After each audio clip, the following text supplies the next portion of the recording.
Hi, my friends out there. How you doing? It's been a long while. Thank you for sticking out with me. And for those who don't know me, my name is Dr. Florence Oswofa. I'm a licensed professional counselor. Today, I'm going to be telling you about mental health. So if you have not subscribed, please click the button below and subscribe so that when I upload my video, you'll be the first to see me. All right. Okay, talking about mental health issues. So what is mental health?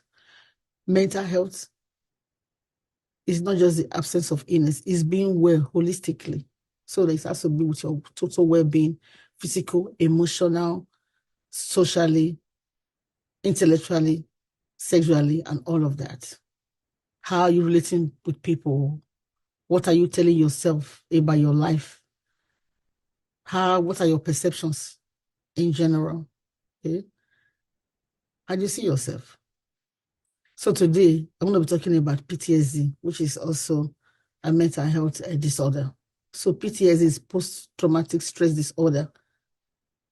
Post, like you already word, something that happened, like the way you're feeling, that happened before, but right now it's becoming a problem. You know, it could be a life-threatening event. Maybe it's human trafficking. Maybe it's domestic violence, it's suicide, death of a loved one, accidents, plane crash, loss of a job, loss of a relationship, loss of marriage, loss of status. All of these are traumatic in nature. Can be so overwhelmed that it actually disturb or kind of change the way people see themselves and their life in general. So how do you know this becoming a problem? From the way the people they behave, maybe they can no longer go to work, they can eat, they can't be with people, they can sleep at night, or even, just generally cannot do what they used to do. Okay. So there are 4 symptoms. I want you to take note of 4 symptoms. The first one is people have experienced trauma. From time to time, we need to relive the events, reliving the experience as if it's just happening. They are overwhelmed such a way that even when they sleep at night, they are having nightmares, flashback, as if it's happening again right there. The next point is avoidance, avoiding people and places they used to go, avoiding people's company, avoiding traveling where they used to be, just avoiding the normal things like they used to do because of fear that it might happen again.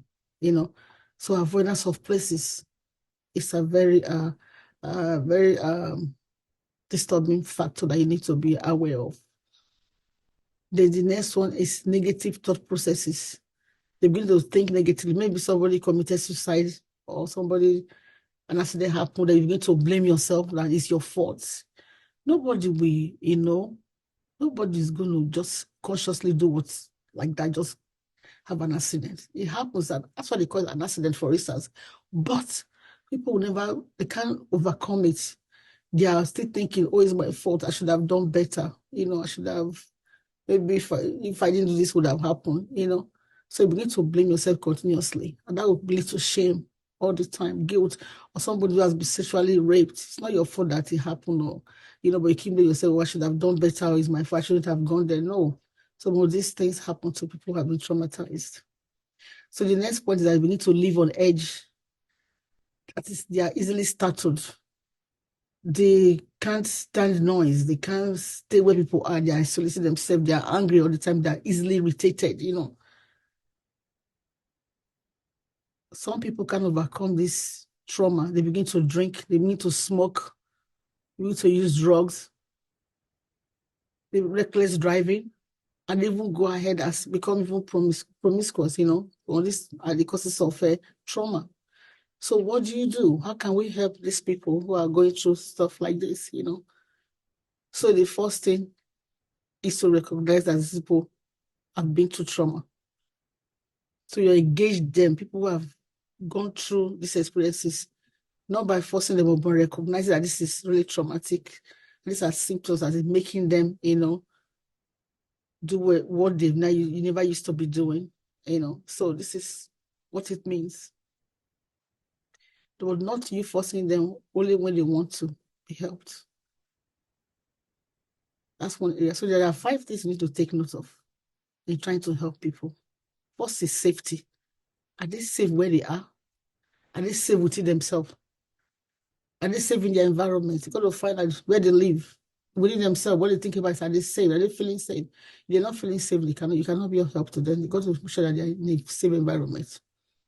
Secondly, trust. Can they trust you to help? Like children, when they've gone through trauma, they want somebody who is stable, who is consistent. You give clear information and connect with them wholeheartedly.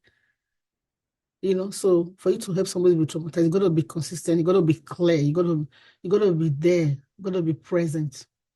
The next thing is choice. Even though you're trying to help them, to give them choices. They have options to choose what they want to do, how you want to be, how they want to be helped, not you forcing them to be helped. You got to let them make choices. So you are doing this in collaboration. You're working with them together in collaboration with the person so they can work with you. That will empower them to come out of the trauma. So these are the ways you can help somebody who's been traumatized. So there's something we do in therapy called trauma-informed care. So trauma-informed care is about what happened to this person, not what is wrong with you. What happened to this person that they're not able to perform their daily function. They're not able to do as they used to do.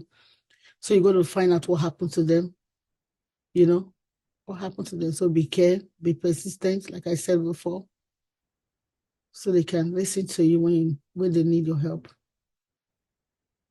The other point is what they call eye movement, desensitization, and reprocessing. So they begin to talk about these things with the eye movements, with their hands, with music and all of that. This is actually done by therapy, so everybody can do this. But it gets to a point where they have discussed this trauma that they are now free. They are saturated. They are no longer afraid they overcome their fear. Those of us who are Christian, I know, for me, for people I know, I tell them this, because 2 Timothy chapter 1 verse 7 says, God has not given you a spirit of fear, but of power, of love, and of a sound mind. So you pray with them, they want to be prayed for. Use that scripture for them. You help them see how they can get over the situation that they found themselves. Okay. So I hope I've been able to help you today. Please leave me a comment and below. Also check, there's a link there, a website for you to have more information. Thank you, and I'll see you very soon. Have a blessed day. Bye.